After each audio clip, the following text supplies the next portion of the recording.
சனி வக்ர பயிற்சி மிதுன ராசி மற்றும் லக்னக்காரர்களுக்கு இந்த 2026ல எப்படி இருக்க போகுது? ஆல்ரெடி மிதுன ராசி மற்றும் லக்னக்காரர்களுக்கு நிறைய மாற்றங்கள் இந்த குரு மூலியமா நடந்திருக்கும். ஸோ பணம் வந்திருக்கும், அதுக்கு ஈக்குவலா செலவும் ஆயிட்டு இருக்கும். ஓகே, இப்போ புதன் வக்ரமாவும் இருக்காரு. அப்போ எல்லாமே கொஞ்சம் நல்லபடியாக தான் இருக்கும். ஏன்னா உபய லக்னங்களுக்கு பார்த்தீங்க அப்படின்னா அந்த லக்ன அதிபதிகள் வக்ரமா இருக்கிறது, அதே மாதிரி லோ டிகிரியில் இருக்கிறது, இது எல்லாமே சூப்பரான அதாவது அவயோகியா இருந்து தசையை நடத்தினா அப்படியே அல்டிமேட்டா சூப்பரா இருக்கும். ஓகே, இப்போ மிதுன ராசி மற்றும் லக்னக்காரர்களுக்கு குரு 2ஆம் இடத்திலிருந்து கரெக்டா அவங்களுடைய 10ஆம் இடத்தை பார்க்கிறார். ஃபர்ஸ்ட் ஆஃப் ஆல் மிதுனத்துக்கு சனி பகவான் யார்? 8, 9க்குரிய சனி பகவான். ஓகேங்களா, 10ஆம் இடத்தில் வக்ரமாகிறார். ஓகே, ஸோ ஆல்ரெடி பார்த்தீங்கன்னா நிறைய மாற்றம் நான் எடுத்தோன்னே சொல்லியிருப்பேன். நிறைய பேருக்கு தொழில் ரீதியான மாற்றங்கள் நடந்திருக்கும். வீடு, நிறைய பேர் வீடு மாற்றிருப்பீங்க. சடனாக ஒரு மாற்றம் உங்களுடைய வாழ்க்கையில் நடந்திருக்கும்.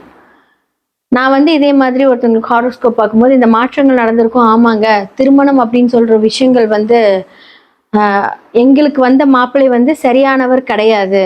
அப்போ அந்த மாற்றம் அதை மாறி எனக்கு நல்லதாக வந்திருக்கு. ஏன்னா மிதுனத்துக்கு நல்ல காலம்.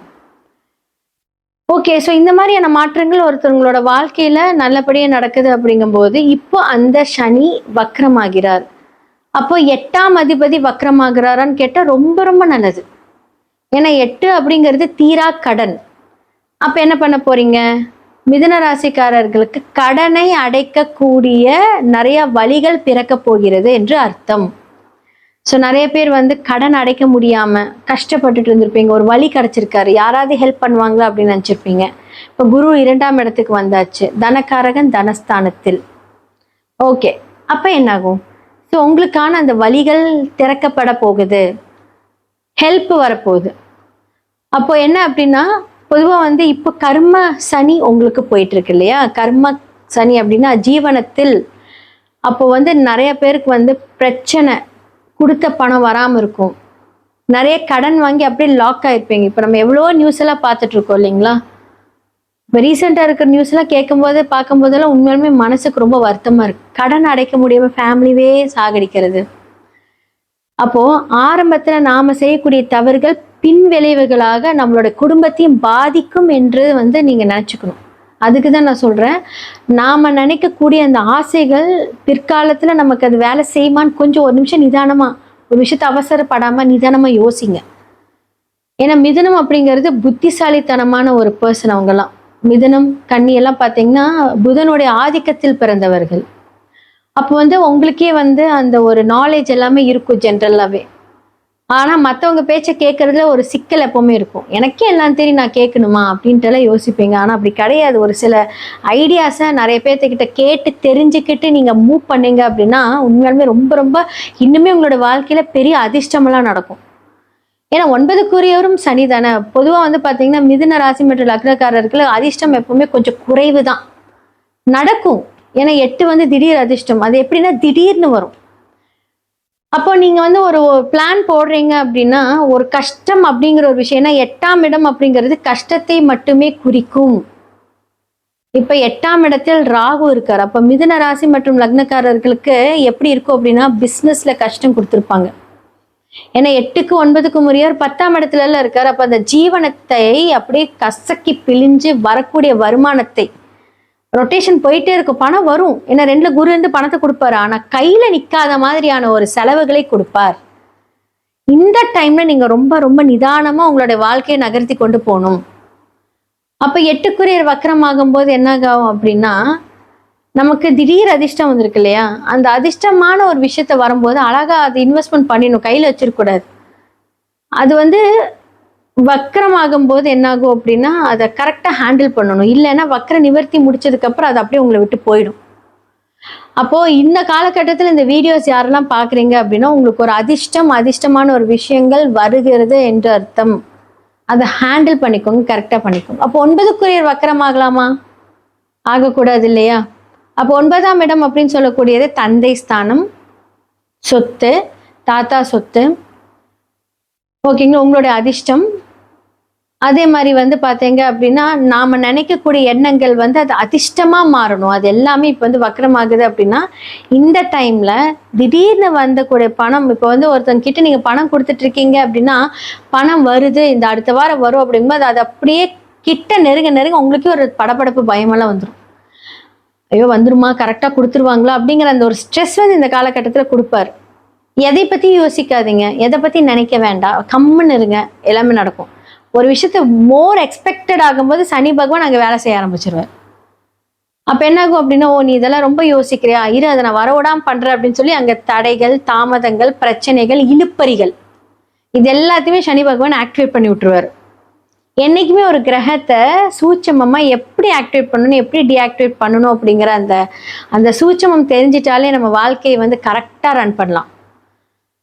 ஸோ எங்களுக்கே வந்து பார்த்தீங்க அப்படின்னா ஒவ்வொரு டைம் ஒவ்வொரு மாதம் பார்க்கும்போது நாங்களே வந்து இப்போ ஜோதிடர்களாக இருக்கக்கூடிய எங்ககிட்ட நீங்கள் வந்து சஜஷன்ஸ் கேட்குறீங்க, அப்போ எங்கள் வாழ்க்கையிலும் இது எல்லாமே நடக்கும் இல்லையா? அப்போ வந்து கரெக்டாக அதை நாங்கள் பிளான் பண்ணுவோம்.